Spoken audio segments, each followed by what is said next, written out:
am stillen Freitag, den Tag, an dem wir des Leidens und Sterbens unseres Herrn Jesus Christus gedenken. Sein Friede sei an diesem Tag mit uns. Im Evangelium nach Johannes heißt es im 3. Kapitel, also hat Gott die Welt geliebt, dass er seinen eingeborenen Sohn gab, auf dass alle, die an den Glauben nicht verloren werden, sondern das ewige Leben haben.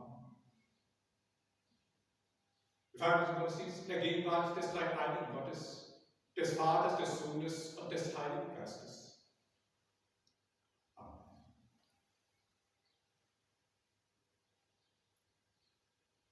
Mein Gott, warum hast du mich verlassen?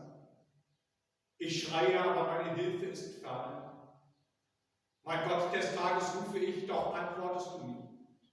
Und des Nachts, doch finde ich keine Ruhe. Aber du bist heilig, denn du thronst über den Lobgesängen Israels.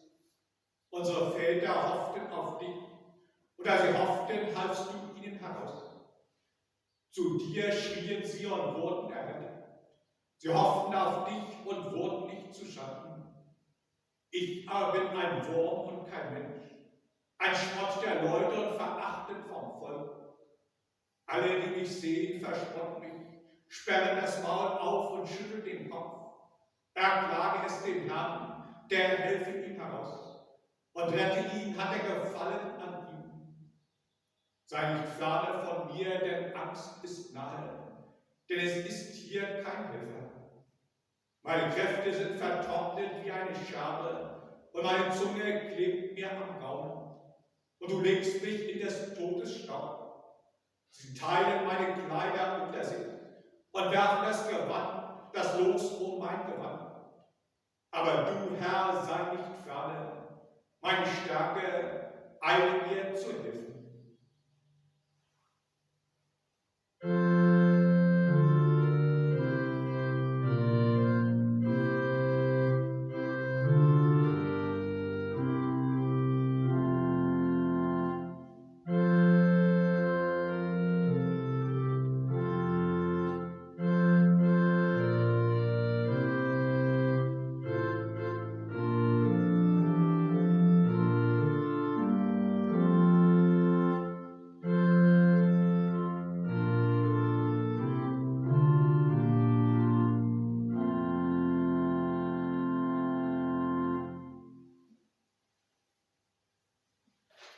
Christus, du Herr der Welt, unter deinem Kreuz stehen wir.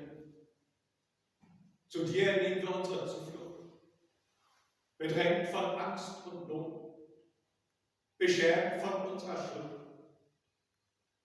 Dich rufen wir an.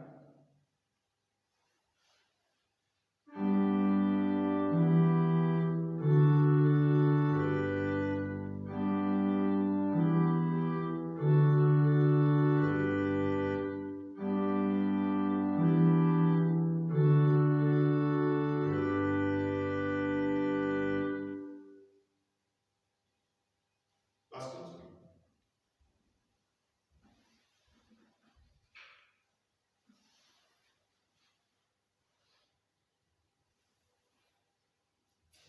Ewiger, barmherziger Gott,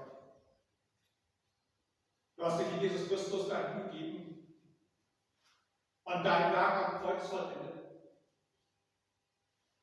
Dein Sohn wird zum Bild deines Schmerzes und unserer Not, aber auch deiner Liebe und unserer Hoffnung. Dir zur Ehre in Ewigkeit.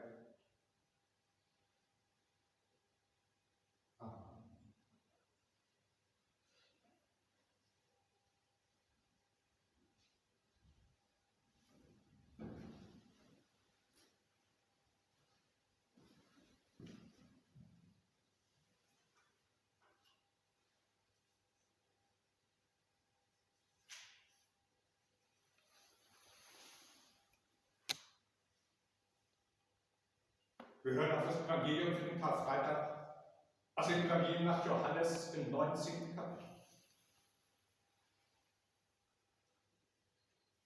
Pilatus überantwortete ihnen Jesus, dass er gekreuzigt würde.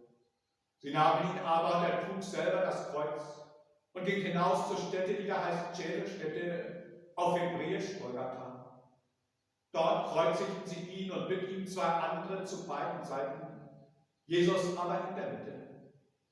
Pilatus aber schrieb eine Aufschrift und setzte sie auf das Kreuz, und es war geschrieben: Jesus von Nazareth, der Judenkönig. Diese Aufschrift lasen viele Juden, denn die Stätte, wo Jesus gekreuzigt wurde, war nahe bei der Stadt. Und es war geschrieben in hebräischer, lateinischer und griechischer Sprache. Da sprachen die hohen Priester der Juden zu Pilatus: Schreibe nicht der Judenkönig, sondern dass er gesagt hat: Ich bin der Judenkönig. Pilatus antwortete: Was ich geschrieben habe, das habe ich geschrieben.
Die Soldaten aber, als Jesus gekreuzigt hatten, nahmen seine Kleider und machten 4 Teile, für jeden Soldaten einen Teil, dazu auch den Rock. Der aber war umgenäht, von oben an gewebt in einem Stück. Da sprachen sie untereinander: Lasst uns den nicht zerteilen, sondern am losen Weg er gehören soll. So sollte die Schrift erfüllt werden, die sagt: Sie haben meine Kleider unter sich geteilt und haben über mein Gewand das Los geworfen. Das taten die Soldaten.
Es standen aber bei dem Kreuz Jesu seine Mutter und seine Mutterschwester, Maria, die Frau des Klopas, und Maria Magdalena. Als Jesus seine Mutter sah und bei ihr den Jünger, den er lieb hatte, spricht er zu seiner Mutter: Frau, siehe, das ist dein Sohn. Danach spricht er zu dem Jünger: Siehe, das ist deine Mutter. Und von der Stunde an nahm sie der Jünger zu sich.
erfüllt würde, mich dürstet.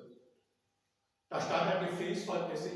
Sie aber füllten einen Schwamm mit Essig und legten ihn um einen User und hielten ihm den an den Mund. Da nun Jesus den Essig genommen hatte, sprach er, es ist vollbracht, und neigte das Haupt und verschied.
Die Gnade des Herrn Jesus Christus und die Liebe Gottes, die Gemeinschaft des Heiligen Geistes sei mit euch. Amen. Das Predigtwort für den Karfreitag steht in diesem Jahr im Buch des Propheten Jesaja im 52. und 53. Kapitel. Ich lese einige Verse daraus. Siehe, meinem Knecht wird es gelingen. Er wird erhöht und sehr hoch erhaben sein. Wir sahen ihn, aber da war keine Gestalt, die uns gefallen hätte. Er war der allerverachtetste und unwerteste, voller Schmerzen und Krankheit. Er war so verachtet, dass man das Angesicht vor ihm verbarg. Darum haben wir ihn für nichts geachtet. Fürwahr, er trug unsere Krankheit und lud auf sich unsere Schmerzen. Wir aber hielten ihn für den, der geplagt und von Gott geschlagen und gemartert wäre. Aber er ist um unserer Missetat willen verwundet und um unserer Sünde willen zerschlagen. Die Strafe liegt auf ihm, auf dass wir Frieden hätten, und durch seine Wunden sind wir geheilt. Wir gingen alle in die Irre wie Schafe, ein jeder sah auf seinen Weg. Aber der Herr warf unser aller Sünde auf ihn. Der Herr segne sein Wort an uns. Amen.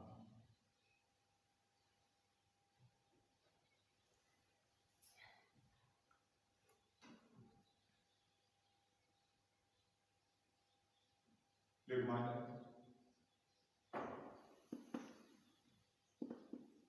wenn Idole stürzen oder Helden scheitern, dann sind sie oft in besonderer Weise dem Spott, der Verachtung oder der Grausamkeit anderer ausgesetzt. Und dies nicht nur von den früheren Gegnern, sondern auch vielmehr oft von der eigenen früheren Anhängerschaft, die sich nun abwendet. Beispiele dafür finden wir nicht nur in der Geschichte, sondern auch in der Gegenwart. Oder Sportlern und Trainern, Künstlern oder Politikern im Absturz der Beliebtheitswerte. Doch können wir dies so auch für Jesus erklären, wie er da so ohnmächtig, verachtet und verspottet am Kreuz hängt, unerträglichen und unvorstellbaren Qualen ausgesetzt in der sengenden Sonne, so wie dies mit der von den Römern praktizierten Kreuzigung verbunden war und wie keiner mehr hinschauen mag, weil er der Allerverachtetste von allen ist, geschlagen, verloren, preisgegeben, Schluss mit allen Erwartungen und Hoffnungen, die mit ihm verbunden waren. Mit vielen Hoffnungen hatten sie seinen Weg begleitet. Sie waren von seinen Worten von Gottes Anbrechen der Herrschaft und der Macht seiner Liebe begeistert. Sie sahen, wie er Menschen zu neuem Leben verhalf aus Krankheit, aus Behinderung, aus sozialer Abgrenzung oder Einsamkeit heraus. Sie waren erfüllt von der neuen Gemeinschaft, die sie mit ihm und untereinander hatten. Und nun schien dies alles nicht mehr wahr, je abgebrochen, weil sich am Ende der Weg Jesu ganz anders zeigte, als sie es erwartet hatten. Jetzt kommt der große Umbruch und die ganze Erde verwandelt sich nach ihren Idealen. So hatten sie es erwartet. Jubelnd und hoffnungsfroh sind sie noch mit ihm eingezogen in die Tore Jerusalems, erwartungsvoll gespannt, was sich jetzt ereignen wird. Die Begeisterung um ihn, so wird erzählt, war riesengroß. Doch das, was dann geschieht, das haben sie nicht erwartet. Diese Erniedrigung oder wie der Evangelist Johannes es doppelbödig beschreibt, diese Erhöhung, die Erhöhung ans Kreuz. Sie können es nicht begreifen, es verstört sie und sie wenden sich ab. Sie lassen ihn allein. Nein, das konnte niemand verstehen, dass Jesus sich so gewaltlos und ohne jeden Widerspruch und Widerstand den Gegnern auslieferte, dass er sich so demütigen und schließlich ans Kreuz schlagen ließ. Als Konsequenz des Hasses der einen und der Gleichgültigkeit der anderen gegenüber einem Menschenleben. Und doch, es ist der Weg, den er betreten hat, auch wenn viele ihn nicht verstanden und nicht darauf geachtet hatten, wenn er vorher davon gesprochen hat. Nun hängt er dort. Keiner mag sich mehr zu ihm bekennen. Das ist der, dem ich mein Leben lang folgen wollte. Konnte er das nicht abwenden? War seine Macht dazu nicht groß genug? War es nur Täuschung gewesen, wenn er immer wieder von seiner besonderen Nähe und Verbundenheit zu Gott gesprochen hatte, ihn sogar Vater nannte? War es Selbstbetrug oder Massenhysterie gewesen, wenn sie sich selbst in seiner Nähe Gott nahe gefühlt hatten? Wo war denn jetzt hier Gott?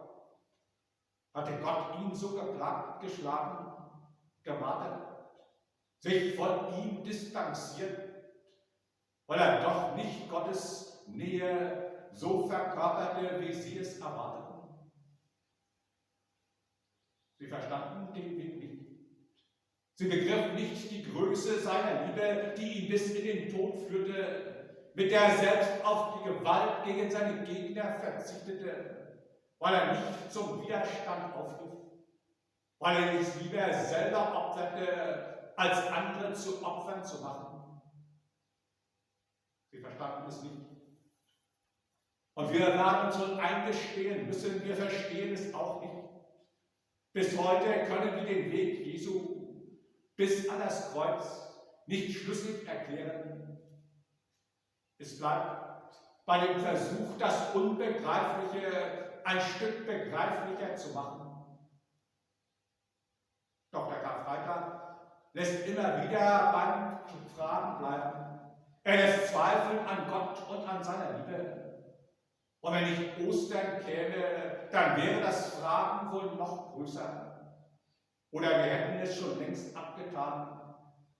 Es wären die Ereignisse um Jesus ein längst vergessener Fall in der Geschichte, der niemanden mehr ernstlich interessierte. Höchstens aufgeladen als Filmgeschichte mit einer schönen Liebesgeschichte drumherum, wie es heute manchmal produziert wird. So aber berührt uns dieses Geschehen immer noch. Suchen wir für dieses Geschehen nach Erklärungen. Wir spüren, das hat noch etwas mit uns zu tun. Versuchen wir den Weg Jesu als Weg Gottes mit den Menschen zu erkennen. Und dies haben auch die ersten Christen so versucht. Und sie sind dabei in der Heiligen Schrift im Alten Testament fündig geworden. Für sie war da sehr schnell klar, der leidende Knecht Gottes, über den etwa der Prophet Jesaja schreibt, das ist Jesus Christus. Und in vielen Psalmen fanden sie Parallelen zu seinem Weg. Sie glauben, das, was von dem Propheten Jesaja oder von anderen beschrieben wurde, das ist mit Jesus von Nazareth gekommen, weil Gott es so wollte und vorhatte. Dies machte ihnen das Geschehen etwas fassbarer. Doch dabei bleibt bis heute eigentlich die Frage offen, ob vom Propheten Jesaja tatsächlich so weit vorausgeschaut wurde, wenn er von dem leidenden Knecht Gottes geredet hat. Und wen er tatsächlich meinte, ob er sich selbst meinte oder eine andere Gestalt seiner Zeit während des Exils in Babylon, oder ob er das Volk Israel insgesamt gemeint hatte, das auch immer wieder dem Leid und der Verfolgung und der Unterdrückung durch andere Völker ausgesetzt war und doch darin bewahrt wurde. Und das durch sein beispielhaftes Hören und Vertrauen auf Gott und sein Festhalten an ihm schließlich auch andere anziehen und einladen würde, auf Gottes Wort zu hören und so auf den Weg des Friedens zu gehen. Oder war doch wirklich schon Jesus gemeint mit dem Schaf, wie es der Prophet Jesaja auch beschreibt, das zur Schlachtbank geführt wird? Hat Gott den Propheten Jesaja so weit vorausschauen lassen, in der Hoffnung auf Veränderung in seiner Zeit? Oder eben auch die Beter der Psalmen? Letztlich können wir nur festhalten, die ersten Christen haben diese große Ähnlichkeit gesehen zwischen den Worten des Propheten Jesaja und den Psalmisten über den leidenden Gottesknecht und den Weg Jesu, dass sie seinen Weg im Horizont dieser Worte des Alten Testamentes gesehen haben, mit den Worten des Propheten Jesaja als stellvertretendes Leiden für alle Welt. Denn wir alle gingen in die Irre wie Schafe, ein jeder sah auf seinen Weg. Aber der Herr warf ihrer aller Sünde auf ihn. Die Strafe liegt auf ihn, auf dass wir Frieden hätten. Eine große Aussage.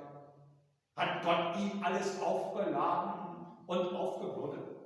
Oder haben wir Menschen es ihm aufgeladen in unserer Auflehnung gegenüber Gott und in unserer Unfähigkeit zur Liebe? Dadurch, dass wir uns als Menschen immer wieder selbst an die Stelle Gottes setzen wollen und Herren sein wollen über alle Welt, über Leben und über Tod. Und da kommt einer im Namen Gottes, der diesem Anspruch entgegentritt, der zeigt, wie es gerade dieser Anspruch ist, der alles zerstört und der bereit ist, dies auch um der eigenen Liebe willen zu ertragen, um zu zeigen, nein, Gott begibt sich mit den Menschen nicht auf die Ebene des Kampfes um die Weltherrschaft. Gott antwortet auf Ablehnung nicht mit Gewalt, nicht damit, dass er seine Truppen losschickt, nicht Drohgebärden aufführt und Sanktionen erlässt, sondern in der eigenen Hingabe seine große Liebe offenbart. Ich will euch nicht mit Gewalt bezwingen, sondern mit der Liebe. Mit den Augen des Propheten Jesaja haben sie so Jesus gesehen auf der Seite ganz der Menschen, an der Seite der Leidenden, der Gequälten, der Unterdrückten und Bedrängten. Und sie haben ihn ganz auf der Seite Gottes gesehen, als der Gottes Heil und Gottes Liebe in diese Welt bringt und so selbst den Tod besiegt und viele andere nach sich zieht. Und auch wenn wir der Welt von heute noch den Tod immer wieder in seiner vielfältigen Formen begegnen und ihm immer neu ausgeliefert sind, dem individuellen Leid, dem Sterben von nahestehenden Menschen oder der eigenen Vergänglichkeit und dem eigenen Sterben oder dem vielfältigen Leiden und Sterben von Menschen aufgrund der Machtpolitik einzelner Machthaber oder Staaten, der Profitgier der Eliten, der hemmungslosen Umweltzerstörung, an der wir alle teilhaben.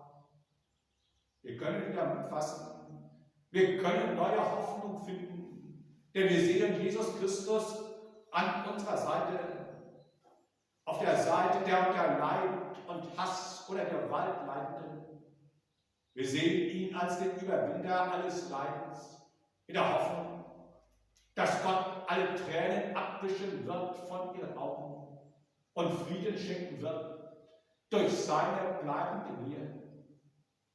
Und dies nicht nur den Opfern von Gewalt und Hass, sondern, und auch das sagt der Karfreitag, auch den Tätern. Denn zu den tiefgreifendsten Worten der Bibel gehört das Wort Jesu vom Kreuz. Vater, vergib ihnen, denn sie wissen nicht, was sie tun. Wenn sie glauben, dass der, den sie an das Kreuz schlagen, auch von Gott geschlagen und verlassen ist. Den Weg des Leidenknechtes Gottes konnte niemand verstehen. Er lässt den Kopf schütteln oder sich abwenden in Enttäuschung und Verzweiflung oder eben auch im Siegesrausch. Aber dass Gott mit ihm war, mit ihm, das lässt dann Frieden reifen und Heil wachsen durch ihn. Und auch davon hören wir.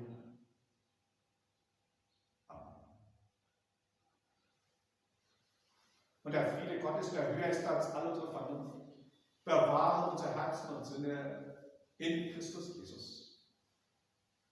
Amen. Morgen am Kar-Samstag ist um 20:30 Uhr die Feier der Osternacht in Groß-Lugow. Am Ostersonntag ist um 10 Uhr Gottesdienst in Penzlin und nachmittags um 14 Uhr in Castorf. Am Ostermontag wird es in Penzlin einen Familiengottesdienst geben um 10 Uhr. Dieser Familiengottesdienst wird draußen auf dem Kirchplatz sein. Die Kollekte des letzten Gottesdienstes hier in Marie erbrachte 35 €. Dafür sei herzlich gedankt. Die Kollekte dieses Tages steht in freier Verfügung der Kirchengemeinde bzw. am Ausgang für die Baukasse der Kirchengemeinde. Wir gedenken an ihn als Pastor hier in der Kirchengemeinde Groß-Lugow in der Zeit von 1967 bis 1974. Herr Gott, lieber himmlischer Vater, wir danken dir für das Leben und für den Dienst von Pastor Günther Kuhn. Wir vertrauen darauf, dass er jetzt bei dir geborgen ist und die Früchte seines Wirkens schauen darf. Herr, wir legen alles in deine Hand. Wir bitten dich für die Angehörigen, die um ihn trauern. Stärke du sie durch dein Wort, dass sie mit dir verbunden bleiben durch deine Treue. Herr, lehre auch uns bedenken, dass wir sterben müssen, auf dass wir gut werden.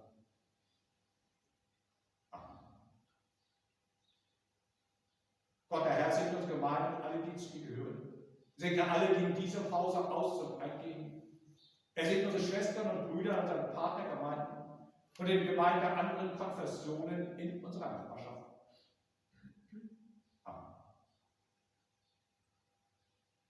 Der Friede Gottes, der höher ist als alle unsere Vernunft, bewahre unsere Herzen und Sinne in Christus Jesus.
Wenn Menschen Unbegreifliches widerfährt, klagen sie und fragen, warum Gott?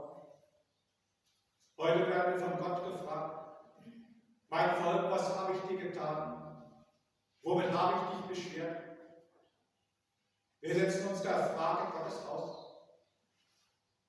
Mein Volk, was habe ich dir getan? Womit habe ich dich beschwert? Mein Volk, gib mir Antwort. Ich habe dich aus allen Völkern gesammelt.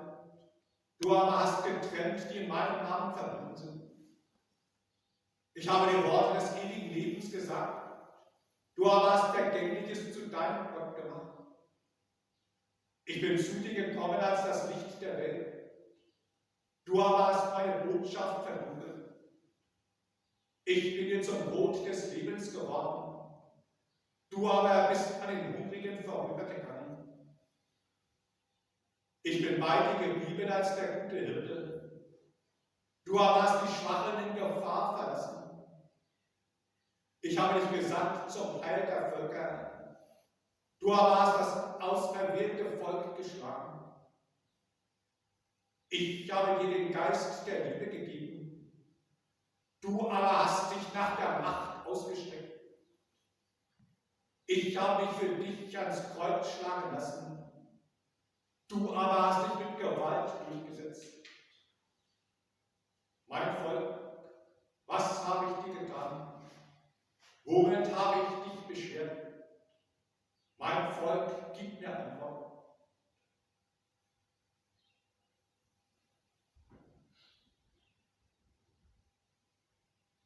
Ewiger Gott, unser Richter und Retter, wir bekennen, dass wir gesündigt haben, Gedanken, Worten und Werken. Du aber hast das Kreuz deines Sohnes über uns aufgerichtet, ein Zeichen deines unendlichen Erbarmens. Darum nehmen wir Zuflucht zu deiner grundlosen Barmherzigkeit und sprechen: Der mächtige Gott, erbarme sich unser, er vergebe uns unsere Sünde und führe uns zum ewigen Leben. Amen.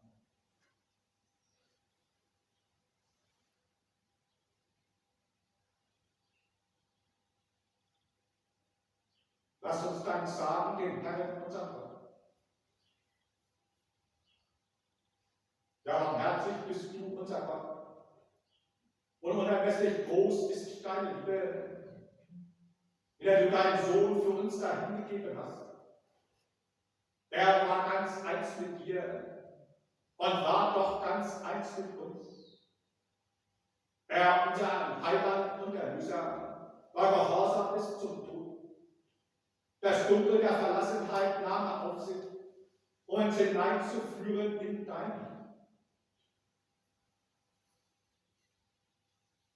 Unser Herr Jesus Christus, in der Nacht, da er verraten war, nahm er das Brot, dankte und brach und gab seinen Jüngern und sprach: Nehmet hin und esset, das ist mein Leib, der für euch gegeben wird.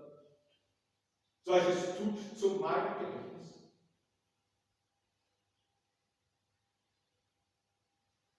Desgleichen nahm er auch den Kelch nach dem Abendmahl, dankte und gab ihm den und sprach: Nehmet hin und trinket alle daraus. Dieser Kelch ist der neue Bund in meinem Blut, das für euch vergossen wird zur Vergebung der Sünden. Solches tut, so oft ihr es trinket, zu meinem Gedächtnis.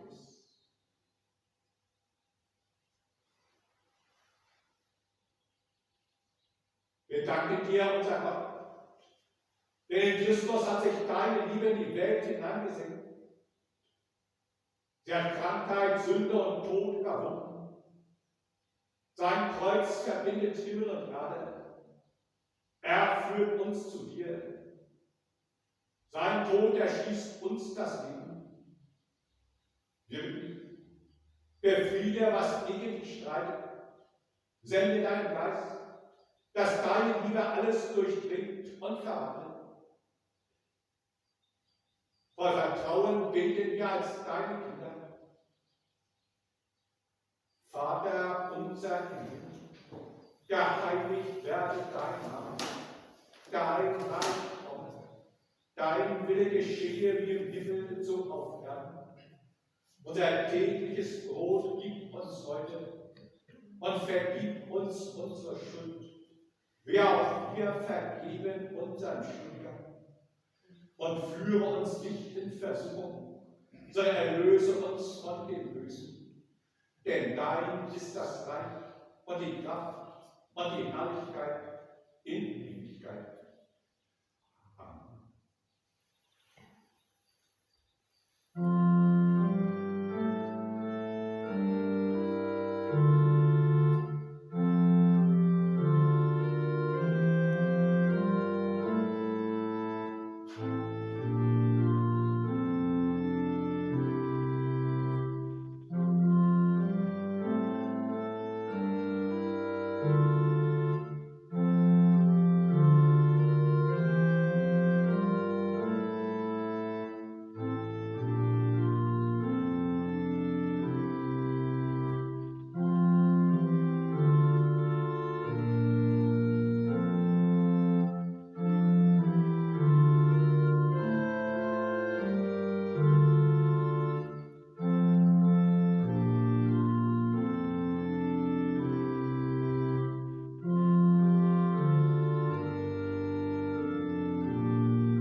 Wir können es ja heute zum Empfangsheiligen Abendmahls doch so halten, dass Sie sich in einem großen Halbkreis mit dem gehörigen Abstand so aufstellen. Wir sind ja nicht so viele und Sie dann das Heilige Abendmahl empfangen als Brot und mit dem Einzelkelch. Wer Traubensaft statt Wein möchte, geht dann wieder ins Heim.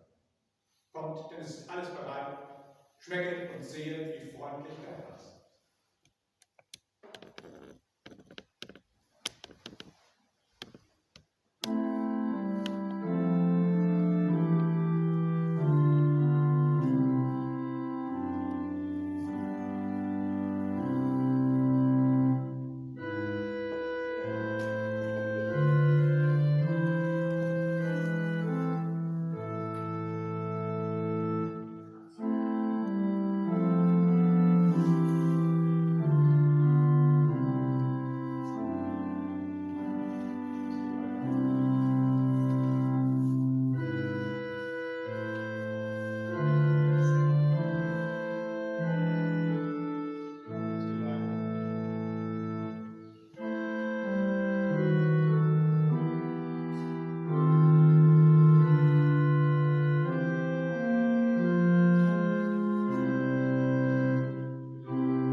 Christus gekreuzigter und auferstandener Herr. Wir sehen auf dein Kreuz. Du gehst den Weg der Hingabe und des Leidens. Du verzichtest auf alle Macht. Lässt dich hineinziehen in das Elend der Welt. Höre unsere Bitten. Wir sehen dein Kreuz und erkennen die Bosheit und den Unfrieden dieser Welt. Lass uns nicht wegschauen, wenn Unrecht geschieht. Hilf uns, eigenes Leid anzunehmen und fremdes Leid zu tragen. Christus, wir rufen zu dir, Herr, erbarme dich. Wir sehen dein Kreuz und erkennen die Willkür der Mächtigen. Lass uns den Weg zu den Gescheiterten finden, zu denen, die beiseite geschoben werden, beim Streben nach Erfolg und Macht. Hilf uns, für sie einzutreten. Christus, wir rufen zu dir, Herr, erbarme dich. Wir sehen dein Kreuz und erkennen, wie hart und ratlos Menschen miteinander umgehen. Hilf uns, barmherzig zueinander zu sein, auch zu den Menschen, die uns unbequem sind. Bewahre uns vor Selbstgerechtigkeit. Lass nicht zu, dass wir einander verurteilen. Christus, wir rufen zu dir, Herr, erbarme dich. Wir sehen dein Kreuz und erkennen, dass menschliche Anmaßung blind macht für Gottes Wege. Zeige uns, wo wir falschen Zielen nachlaufen. Schenke uns Mut zur Umkehr. Öffne uns die Augen für das Geheimnis des Glaubens. Christus, wir rufen zu dir, Herr, erbarme dich. Jesus Christus, gekreuzigter und auferstandener Herr, lass uns aufbrechen, wohin deine Liebe uns weist. Dir sei Ehre in Ewigkeit. Amen.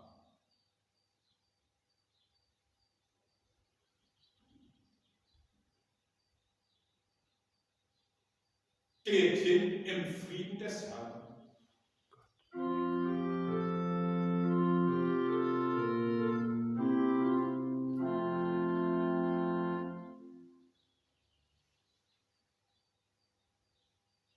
Der Herr segne dich und behüte dich. Der Herr sei sich leuchten über dir und sei dir gnädig. Der Herr sein Angesicht auf dich und gebe dir Frieden.